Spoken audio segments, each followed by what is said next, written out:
sa det att han ska inte knulla baka mig. Jag kommer då i Stockholm. Åh, jösses, nu kommer det!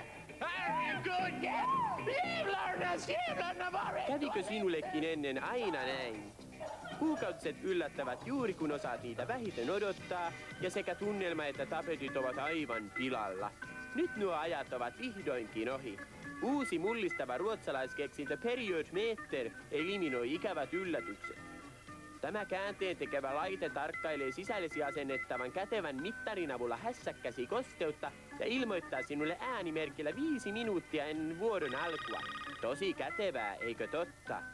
Periodmeter kulkee aina mukana, sillä sen voit piilottaa näppärästi vaikkapa hattuusi tai naamioida matkaradioksi.